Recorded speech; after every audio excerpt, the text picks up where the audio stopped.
Hello students, तो आज हम करने जा रहे हैं मैथमेटिक्स का चैप्टर 6 लाइंस एंड एंगल्स। इसके बारे में सबसे पहले हम कुछ इम्पॉर्टेंट पॉइंट्स पढ़ेंगे, ठीक है। देन हम इससे रिलेटेड इम्पॉर्टेंट क्वेश्चन जो है हमारी एनसीईआरटी बुक में, जो आप लोगों ने वर्कशीट्स में भी किए हैं और जो आपको एग्ज़ाम में देखने को मिल सकते हैं, इनकी प्रैक्टिस आपको करनी है अच्छे से, तो उन क्वेश्चंस को भी हम देखेंगे। चलिए स्टार्ट करते हैं। सबसे पहले अगर हम शुरुआत से शुरू करें, जो बच्चे ये वीडियो अच्छे से देखेंगे, मैं पूरे तरीके से कह सकती हूँ कि हाँ, वो इस चैप्टर की प्रिपरेशन बहुत अच्छे से कर लेगा, क्योंकि इस एक वीडियो में मैंने आपको की पॉइंट्स के साथ साथ क्वेश्चन दोनों बताए हैं, ठीक है। तो सबसे पहले अगर हम देखें तो दो चीज़ें हमें बताई गई हैं चैप्टर में, लाइंस एंड एंगल्स। सो सबसे पहले हम पढ़ेंगे कि लाइंस, ठीक है, इनके बारे में। तो अगर आप ध्यान से देखें तो सबसे पहले मैंने आपको यहाँ पे क्या दिया गया है, लाइन सी डी, ठीक है। सी डी क्या है यहाँ पे, अगर आप ध्यान से देखें तो मैं क्रिएट कर दे रही हूँ, ये है सी डी, ठीक है। और उसमें ए बी अगर आप देखें तो ये लिखे हुए हैं, ठीक है। ये क्या है, यहाँ पे पॉइंट्स है, ठीक है। तो सी डी क्या है, सी डी है लाइन। लाइन का मतलब होता है कि एक वो लाइन जो दोनों तरफ से बढ़ सकती है, ठीक है, दोनों तरफ से बढ़ सकती है, इसीलिए उसमें हमेशा एरो लगाया जाता है। तो सी डी हम दोनों तरफ से जो है और एक्सपेंड कर सकते हैं, बढ़ा सकते हैं। तो ये क्या है, ये है लाइन। उसके बाद अगर आप ध्यान से देखें तो इसमें दो पॉइंट्स है और वहाँ क्या लिखा है, ए बी। ए बी क्या है, ए बी एक लाइन सेगमेंट है, ठीक है। लाइन सेगमेंट का मतलब होता है जो आप दोनों तरफ से बढ़ा नहीं सकते। जो ए बी है वो क्या है, लाइन सेगमेंट जिसको आप दोनों तरफ से बढ़ा नहीं सकते। देन इसके बाद है रे। रे है ई एफ। तो रे क्या होती है, रे का मतलब होता है, अगर आप ध्यान से देखें तो एक क्या होता है, पॉइंट होता है एक तरफ और एक तरफ क्या होता है, एरो होता है। मतलब यहाँ से आप इसको नहीं बढ़ा सकते, लेकिन इस तरफ से आप इसको बढ़ा सकते हैं और एक्सपेंड कर सकते हैं। तो ये होती है रे। दोनों तरफ से हो सकती है, इस तरफ से भी हो सकती है और इस तरफ से भी हो सकती है। तो ये क्या है, ई एफ हमारी क्या है, रे है।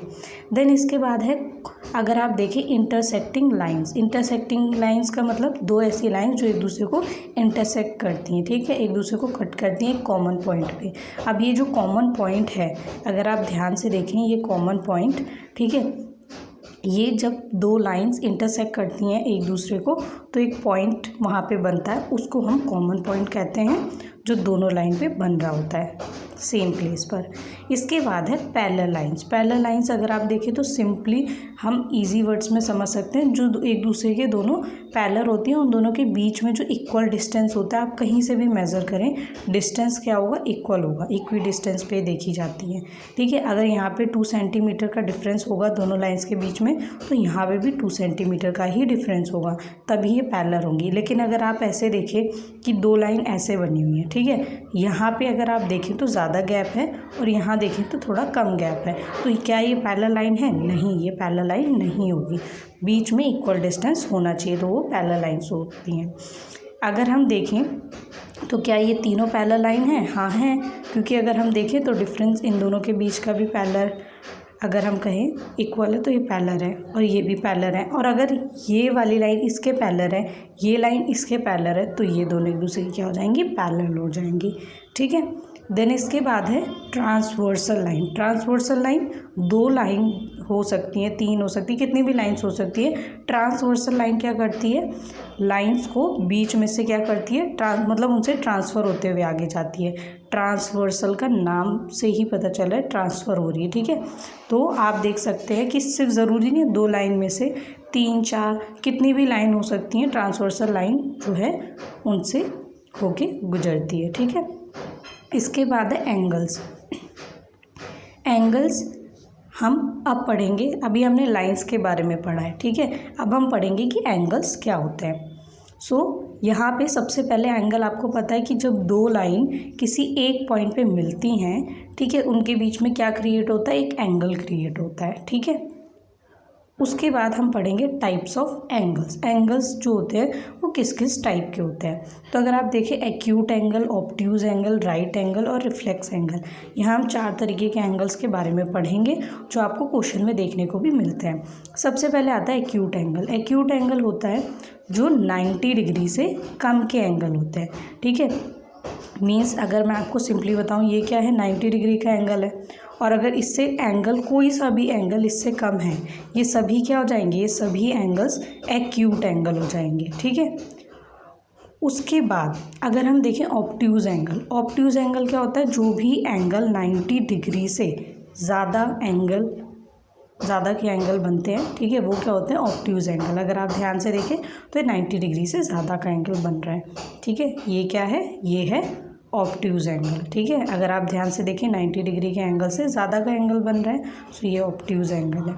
उसके बाद है राइट एंगल। देखिए एक और बात, ऑब्ट्यूज एंगल में याद रखना है कि 90 डिग्री से तो ज़्यादा होगा पर 180 से कम ही होगा, ठीक है। 180 क्या होता है, पूरी स्ट्रेट लाइन होती है 180 डिग्री, ये क्या होता है 180 डिग्री का एंगल। तो याद रखना है कि इस तरफ जो भी एंगल बनेंगे वो एक्यूट होंगे, इस तरफ जो भी बनेंगे वो होंगे ऑब्ट्यूज, ठीक है। 90 से कम एक्यूट और 90 से ज़्यादा ऑब्ट्यूज, ठीक है।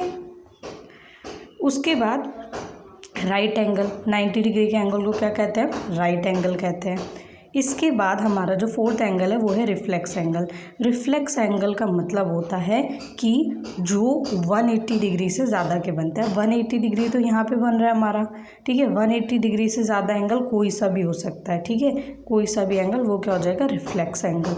तो आप देख सकते हैं इसमें मैंने रिफ्लेक्स एंगल क्रिएट किया है। देन इसके बाद है angles formed by a transversal line. Angles formed by a transversal line. So जब ट्रांसवर्सल लाइन होके गुजरती है किसी भी 2 या 3 लाइन के बीच में से, तो कौन कौन से टाइप के एंगल्स बनते हैं हम ये पढ़ेंगे। सबसे पहले तो वर्टिकली अपोजिट एंगल क्या होता है। वर्टिकली अपोजिट एंगल बनता है जब 2 लाइन एक दूसरे को क्या करती हैं, एक दूसरे को जो है कट करती हैं किसी एक पॉइंट पे, तो इनके बीच में जो एंगल्स बनते हैं, दोनों लाइंस के बीच में जो एंगल्स बनते हैं, जैसे 4 एंगल बन रहे हैं, तो ये क्या होगा, वर्टिकली अपोजिट एंगल होंगे एक दूसरे के। ये क्या होंगे, वर्टिकली अपोजिट एंगल होंगे एक दूसरे के। तो आपको इतना ही ध्यान रखना है, मैंने यहाँ पे शो भी किया है कि एंगल ए एंगल सी के वर्टिकली अपोजिट है, ठीक है, एंगल ए एंगल सी के। एंगल बी जो है वो एंगल डी के क्या होगा, वर्टिकली अपोजिट एंगल होगा। इसके बाद अगर आप ध्यान से देखें तो मैंने यहाँ पे आपको प्रॉपरली 2 पैरेलल लाइंस के बीच में से एक ट्रांसवर्सल लाइन शो किया और इनके बीच में एंगल्स भी बन रहे हैं, ठीक है। तो अगर आप ध्यान से देखें तो इधर 4 एंगल बन रहे हैं और इधर 4 एंगल बन रहे हैं, ठीक है। यहाँ पे भी आप देख सकते हैं कि ये क्या है, वर्टिकली अपोजिट एंगल्स है, इधर भी वर्टिकली अपोजिट एंगल्स हैं। तो ये आपको देखना है और समझना है। इसके बाद है कॉरस्पॉन्डिंग एंगल्स। कॉरस्पॉन्डिंग एंगल्स, अगर हम इस फिगर को ध्यान से देखें तो इस फिगर के अकॉर्डिंग यहाँ पे अगर आप देखें कॉरस्पॉन्डिंग एंगल्स कौन कौन से, तो कॉरस्पॉन्डिंग एंगल है एंगल 1 और एंगल 5, ठीक है। अगर आप ध्यान से देखें तो यहाँ पे 2 लाइंस जा रही हैं, इसमें एंगल 1 जो है वो एंगल 5 के क्या है, कॉरस्पॉन्डिंग एंगल है। देन इसके बाद अगर देखें एंगल 2 एंगल 6 के कॉरस्पॉन्डिंग एंगल है, ठीक है। एंगल 2 जो है वो एंगल 6 के क्या है, कॉरस्पॉन्डिंग एंगल है। इसके बाद अगर आप देखें एंगल 3 एंगल 7 के, ठीक है, एंगल 3 और एंगल 7 क्या है, एक दूसरे के कॉरस्पॉन्डिंग एंगल्स हैं। एंगल 4 एंगल 8 के कॉरस्पॉन्डिंग एंगल है, ठीक है, ये देख सकते हैं आप। देन इसके बाद है alternate interior angles. Alternate interior angles, alternate interior angles मतलब जो, अगर आप ध्यान से देखें एंगल 8 और एंगल 2, ठीक है। अल्टरनेट इंटीरियर एंगल हम कैसे देखते हैं कि ये वाला एंगल जो है, ठीक है, एक तो ये और दूसरा क्या हो जाएगा, ये इंटीरियर एंगल होने चाहिए और एक दूसरे के अल्टरनेट होने चाहिए, ठीक है। ट्रांसवर्सल लाइन के ये क्या है, अल्टरनेट इंटीरियर एंगल। उसके बाद दूसरा अगर हम देखें तो एंगल 3 और एंगल 5, तो ये इंटीरियर मतलब अंदर, ठीक है। तो ये क्या है, 3 और 5 एक दूसरे के अल्टरनेट इंटीरियर एंगल है। इन लाइंस के अंदर जो एंगल्स बन रहे हैं इनको हम देखते हैं कि अल्टरनेट क्या है, इंटीरियर एंगल। अगर हम इसी का अपोजिट कर दें अल्टरनेट एक्सटीरियर एंगल, तो इसमें हम क्या देखेंगे, इसमें हम देखेंगे कि एंगल 1 एंगल 7 के इक्वल है और एंगल 4 एंगल 6 के इक्वल है। कैसे? ये दो लाइंस हैं, ठीक है, ट्रांसवर्सल इनमें से जा रही है, एंगल 1 एंगल 7 की, ठीक है, ये अब एक्सटीरियर एंगल हो गया, ठीक है, और ये इसके अल्टरनेट एंगल्स हो गए। सो एंगल 1 एंगल 7 के इक्वल हो गया, और एंगल अगर आप देखें तो यहाँ पे 4 एंगल 6 के क्या हो गया यहाँ पे, ठीक है, ये इसका हो गया अल्टरनेट एक्सटीरियर एंगल। इसके बाद है प्रॉपर्टीज़ ऑफ एंगल्स। प्रॉपर्टीज़ क्या क्या होती हैं ये जनरली आपको समझ आ गया होगा, लेकिन फिर भी मैं बता दूं कि sum of angles on one side of a straight line is 180 degree. याद रखना है कि sum of angles on one side of a straight line is 180 degree. ये क्या है? स्ट्रेट लाइन है और इसके ऊपर जो भी एंगल्स बन रहे हैं, ठीक है, जब आप सबको ऐड करेंगे तो क्या होगा? 180 डिग्री हो जाएगा, ठीक है। इसके ऊपर आप कितने भी एंगल क्रिएट कर लीजिए, पर इतना याद रखना है कि किसी भी स्ट्रेट लाइन पे कितने भी एंगल बने, चाहे कितने भी एंगल बना लें, ठीक है, सबको ऐड करने पे बनेगा क्या? 180 डिग्री। सो यहाँ पे यही है कि एंगल 3 एंगल 2 और एंगल 1 तीन एंगल बन रहे, तीनों को ऐड करेंगे सो 180 डिग्री का एंगल बनेगा, ठीक है। और इसको आप लीनियर पेयर भी कह सकते हैं, ठीक है, इसे हम लीनियर पेयर भी कहते हैं, ठीक है, लीनियर पेयर या लीनियर एंगल्स। देन इसके बाद है sum of angles around the point is 360 degree. एक पॉइंट, जैसे ये एक पॉइंट है, इसके अराउंड पूरा जो एंगल बनता है वो क्या होता है? 360 डिग्री का एंगल बनता है, ठीक है। अगर आप ध्यान से देखें तो यहाँ पे एक पॉइंट है, ठीक है, इसके पास अगर आप देखें तो 4 एंगल्स बन रहे हैं। चारों एंगल्स को जब आप ऐड करेंगे तो क्या होगा? 360 डिग्री का एंगल बनेगा। सो यहाँ पे एंगल 1 एंगल 2 एंगल 3 एंगल 4 चारों को ऐड करने पे 360 डिग्री का एंगल बनेगा प्रॉपरली। और एक और इम्पॉर्टेंट पॉइंट कि एडजेसेंट एंगल कौन से होते हैं। सो एडजेसेंट एंगल वो होते हैं, जैसे कि यहाँ पे मैं बना दूँ तो दो एंगल है जिनका पॉइंट जो है, ठीक है, जहाँ से एंगल बन रहा है वो कॉमन होना चाहिए और जो उनका बेस है वो सेम होना चाहिए। तो ये क्या होते हैं? Adjacent angle. जैसे यहाँ पे एक एंगल बन रहा है, एक यहाँ पे बन रहा है, इनका जो पॉइंट है वो सेम है जहाँ से एंगल बन रहा है, और जो इनका कॉमन बेस है वो भी देख सकते हैं, मतलब दोनों एंगल्स में बेस जो है वो सेम होना चाहिए और पॉइंट, तो ये क्या हो जाते हैं? एडजेसेंट एंगल हो जाते हैं, ठीक है।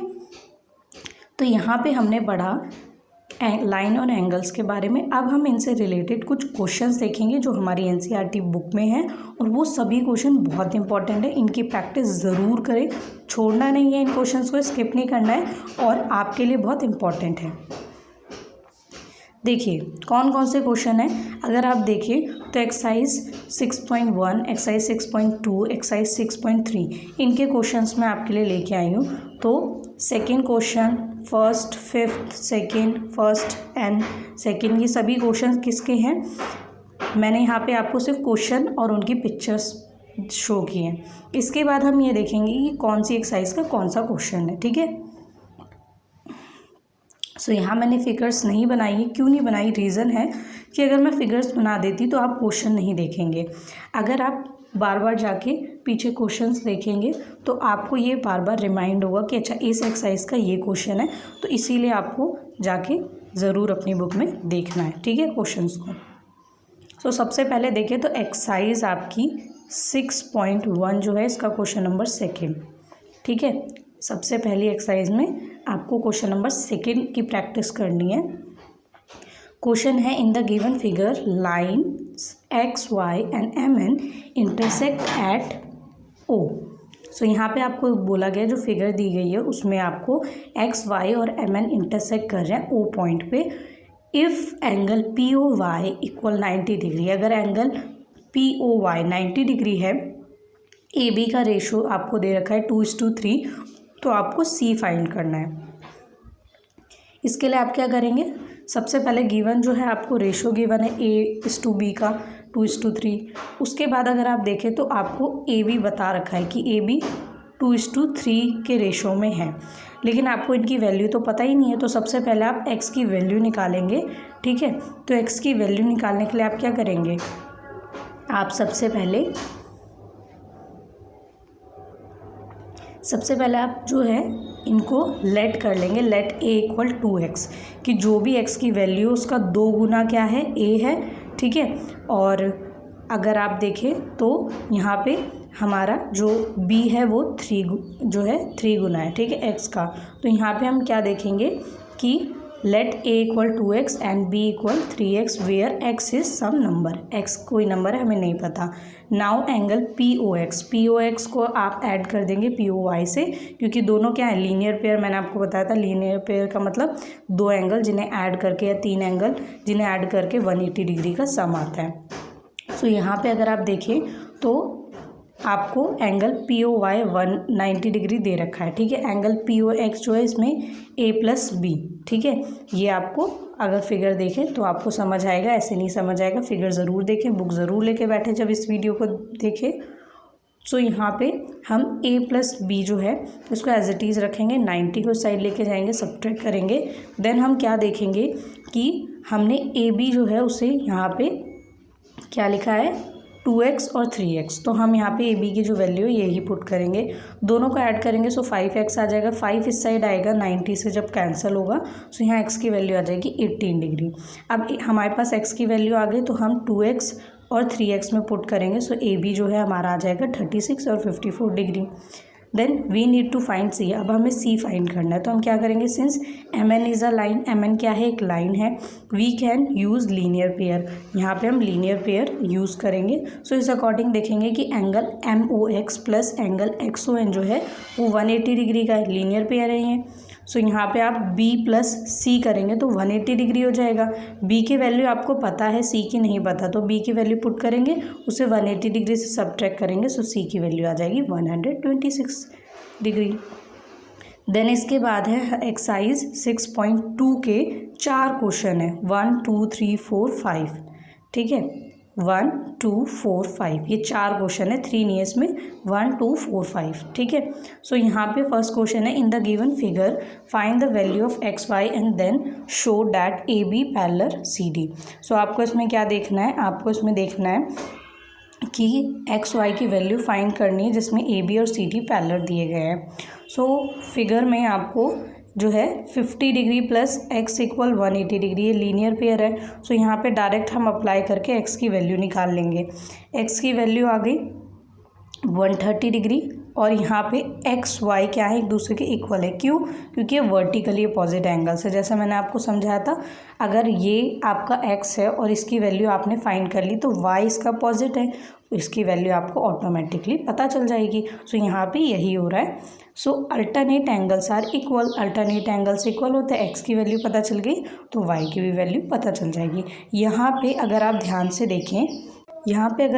से देखें, तो फ्रॉम थ्योरम 6.3 थ्योरम जो आपने पढ़ी होगी अपनी बुक में, if a transversal intersect two lines such that pair of alternate interior angles are equal then lines are parallel. ठीक है, सो यहाँ पे इस थ्योरम को आपको देखना है कि A B parallel C D. यहाँ पे इस थ्योरम को ज़रूर पढ़ेंगे अपनी बुक से, क्योंकि आपकी बुक में थ्योरम दी गई है और इसी से रिलेटेड ये क्वेश्चन आपको देखने को मिलेगा। देन क्वेश्चन नंबर 2 है इसी एक्सरसाइज का। तो इस क्वेश्चन में आपको बोला गया है, in figure if A B parallel C D and C D parallel E F and Y ratio Z equal 3:7 find X. तो यहाँ पे आपको एक्स की वैल्यू फाइंड करनी है। आपको रेशो दिया है, पैरेलल लाइंस दी गई हैं। तो चलिए इन्हें देखते हैं और समझते हैं। सबसे पहले इट इज़ गिवन डैट, हमें क्या गिवन है, वाई अपॉन में z इक्वल 3:7 रेशो। तो ये रेशो आपको दिया गया है। ठीक है, अब अगर आप ध्यान से देखें तो हम इससे y की वैल्यू निकाल सकते हैं। z अगर इस साइड आ जाएगा तो यहाँ पे y की वैल्यू क्या आ गई, y इक्वल 3/7 z। ठीक है, अब हम क्या करेंगे, let angle CON equal P, angle CON को P मान लेंगे यहाँ पे इक्वल। देन यहाँ पे हम क्या करेंगे, नाउ CD पैरेलल EF, ये पैरेलल है एक दूसरे के, P equal Z, alternate interior angles हैं, इसे हम फर्स्ट इक्वेशन मान लेंगे। Also Y plus P equal 180 degree, ये क्या है, ये लीनियर पेयर्स हैं। ठीक है, तो यहाँ पे हम क्या करेंगे, अगर फर्स्ट वाली इक्वेशन के अकॉर्डिंग देखें तो यहाँ पे y प्लस जेड लिख सकते हैं क्योंकि p z के बराबर है, तो यहाँ पे हम ये कर सकते हैं। और यहाँ पे हमने क्या किया था, पुटिंग वैल्यू, जो हमारी ये वैल्यू थी इसको हम पुट कर देंगे। ठीक है, इसको अगर हम पुट करेंगे तो क्या हो जाएगा, y की वैल्यू की जगह 3/7z प्लस z, और इसको जब हम एलसीएम के साथ सॉल्व करेंगे तो आ जाएगा 3z प्लस 7z अपॉन में 7 इक्वल 180 डिग्री। ऐड करने पे 10z अपॉन में 7 इक्वल 180 डिग्री, और हम z को यहीं रखेंगे। 10/7 जो इस साइड आके 7/10 हो जाएगा, 0 से 0 कैंसिल, और यहाँ पे हमारे पास z की वैल्यू आ जाएगी 126 डिग्री। नाउ अब हम क्या कर सकते हैं, हम यहाँ पे y की वैल्यू निकाल सकते हैं z की वैल्यू पुट करके, ये हम कर लेंगे। तो इसके बाद हम क्या करेंगे, also AB parallel CD and MN is transversal. ठीक है, we know that sum of interior angles on the same side of transversal is supplementary. ठीक है, तो यहाँ पे हम क्या करेंगे, x plus Y equal 180 degree, और आप यहाँ पे y की वैल्यू पुट करेंगे तो आपको x की वैल्यू मिल जाएगी 126 डिग्री। इसका अल्टरनेट मतलब दूसरे तरीके से भी आप इसे निकाल सकते थे कि x जो है वो z के इक्वल है, क्योंकि अल्टरनेट इंटीरियर एंगल्स हैं। सो आप डायरेक्ट इसको जो है x इक्वल z की वैल्यू जैसी आपको पता चलेगी, आप उस z की वैल्यू से x बता सकते हैं। ठीक है, देन इसके बाद है question number 4। In the given figure if PQ parallel ST angle PQR equal 110 degree and angle RST equal 130 degree, find angle QRS। आपको एंगल QRS बताना है। आपको दो एंगल दे रखे हैं, पैरेलल लाइन बता रखी है, और आपको हिंट दिया गया है कि draw line parallel to ST through point R। Point R से आपको एक ST लाइन ड्रॉ करनी है। क्वेश्चन में अब हम इनका सॉल्यूशन देख लेते हैं क्वेश्चन का। It is given that PQ parallel ST, we draw line XY parallel ST। ठीक है, अब हमने यहाँ पे ड्रॉ कर लिए एक और पैरेलल लाइन। सो यहाँ पे XY parallel PQ parallel ST and parallel XY। अब ये लाइन कुछ ऐसे हो गई, मैंने आपको समझाया था। ठीक है, पैरेलल लाइंस होती हैं, ये इसके पैरेलल होगी।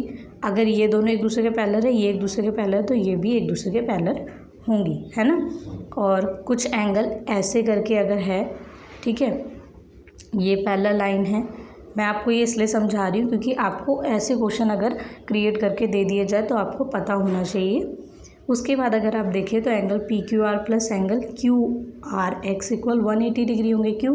क्योंकि interior angles on the same side of the transversal are supplementary. ठीक है, इंटीरियर एंगल्स अगर सेम साइड पे हैं ट्रांसवर्सल पे तो वो सप्लीमेंट्री होते हैं। सो यहाँ पे हमें जिसकी वैल्यू पता है हमने पुट की, और हमें QRX की वैल्यू मिल गई। तो हम यहाँ पे अब क्या करेंगे, अब हम यहाँ पे ST पैरेलल XY है and SR is the transversal. तो यहाँ पे हम फिर से जैसे अभी हमने पहले किया सॉल्व वैसे ही करेंगे। ठीक है, सो ये मैं बात दोबारा नहीं लिखा है मैंने, यहाँ पे जो ये लिखा है ना, ठीक है, यही रीज़न है जो आप यहाँ पे भी लिखेंगे। देन इसमें भी आप वैल्यू पुट करेंगे SRY की। ठीक है, और यहाँ पे आपको जो है RST की वैल्यू पुट करेंगे, सो आपको SRY मिल जाएगी वैल्यू। देन इसके बाद है since XY is a line, XY क्या है, लाइन है, जिसमें आपको 3 एंगल्स देखने को मिल रहा है। अब आपको 2 एंगल की वैल्यू मिल गई है, तीसरे एंगल की वैल्यू आप इन दोनों को ऐड करके 180 से सब्ट्रैक्ट करके निकालेंगे तो एंगल QRS आ जाएगा 60 डिग्री। देन उसके बाद है क्वेश्चन 5। इसमें आपको बोला गया इन द फिगर, जो आपको दी गई फिगर है इसमें आपको AB पैरेलल CD, ऐसे ही आपको बाकी क्वेश्चन दिए गए हैं जैसे हमने पहले किया है। तो आपको 2 एंगल्स की वैल्यू दी है, XY निकालना है। ये बहुत सिंपल क्वेश्चन है, छोटा सा क्वेश्चन है, 2 मार्क्स में आपको देखने को मिलेगा, ये 2 या 3 मार्क्स में। तो यहाँ पे आपको पैरेलल लाइन बतानी है। ठीक है, ट्रांसवर्सल लाइन आपको दे रखी है। उसके बाद आप क्या करेंगे, एंगल APQ जो है वो X है, इक्वल X, अल्टरनेट एंगल्स हैं। सो यहाँ पे X क्या हो जाएगा, 50 डिग्री हो जाएगा। सिमिलरली इसी तरीके से AB parallel CD and PR is the transversal. So यहाँ अगर आप देखें तो APR equal angle PRD, alternate angles हैं। सो यहाँ पे भी आप देखेंगे कि आप वैल्यू पुट कर देंगे। ठीक है, और एक की वैल्यू पुट करके दूसरे की वैल्यू इजली निकाल लेंगे। सो यहाँ पे x की वैल्यू से y की वैल्यू भी आ गई 77 डिग्री। देन इसके बाद एक्सरसाइज 6.3 का क्वेश्चन फर्स्ट एंड फिफ्थ आपको करना है। सो फर्स्ट क्वेश्चन है, इसमें भी आपको QP और RQ जो है क्या दे रखी हैं, दो साइड्स दे रखी हैं। फिर ट्राइंगल PQR है जो कि प्रोड्यूस कर रहा है क्या, produce 2 points S and T respectively if angle SPR equal 135 degree. So यहाँ पे आपको एंगल्स भी दिए गए और आपको फाइंड करना है एंगल PRQ। सो इसमें आपको जैसे आपने अभी लास्ट क्वेश्चन सॉल्व किए हैं ऐसे ही करना है, ठीक है, लीनियर पेयर यूज़ करना है। सो आपको एंगल PQR मिल जाएगा। देन फिर अगेन आप ऐसे ही इसे सॉल्व करेंगे, एक वैल्यू निकल गई है तो दूसरे में उसकी वैल्यू पुट करके जो है नेक्स्ट एंगल निकाल सकते हैं। देन एंगल जो है आपका लास्ट PRQ 65 डिग्री आ जाएगा। लास्ट क्वेश्चन है आपका, इसमें आपको PQ परपेंडिकुलर PS दे रखा है, पैरेलल लाइंस दे रखी हैं, एंगल दे रखे हैं, फाइंड आपको XY करना है। तो XY फाइंड करने के लिए ट्रांसवर्सल और जो पैरेलल लाइन है सबसे पहले ये लिख लिए, और अल्टरनेट इंटीरियर एंगल्स कौन से ये लिखा आपने। तो यहाँ पे आपको एक वैल्यू पता चल गई 28 डिग्री, आप इससे x की वैल्यू फाइंड कर लेंगे। और जो ट्राइंगल SPQ है इससे आप क्या करेंगे, इसे इस ट्राइंगल में एंगल SPQ निकालने के लिए आपको x और y आपको क्या करना है, इसमें आपको इसमें देखना है कि आपके पास एंगल SPQ x और y तीन चीज़ें दी हैं, जिसमें से दो की वैल्यू आपको पता है 90 डिग्री और 37 जो अभी आपने निकाली है। x की, y की आपको नहीं पता है तो एंगल SPQ और x की वैल्यू ऐड करेंगे और 180 से माइनस करेंगे। सो y की वैल्यू 53 डिग्री आ जाएगी। Thus x equal 37 degree and y equal 53 degree. So यहाँ पे आपके जो सभी क्वेश्चंस है वो भी सॉल्व हो गए, जो भी आपके पॉइंट्स थे, वैल्यू पॉइंट्स थे वो भी हो गए। तो मैंने आपको ये वीडियो जो है एक वीडियो में सभी इंपॉर्टेंट क्वेश्चन भी समझाए हैं, इंपॉर्टेंट पॉइंट्स भी समझाए हैं। टेलीग्राम पे हम आपको सारे नोट्स प्रोवाइड कर देते हैं, तो हमारे चैनल को ज़रूर ज्वाइन कर ले टेलीग्राम पे भी। उसमें आपको कुछ भी पे नहीं करना है, बस वो आपकी हेल्प के लिए। और उसके अलावा हमारे चैनल को यूट्यूब पर सब्सक्राइब, लाइक और शेयर करना बिल्कुल ना भूलें। आपके जैसे और भी बच्चे हैं जिनकी आप मदद कर सकते हैं वीडियो को शेयर करके, लाइक करके और चैनल को सब्सक्राइब करके।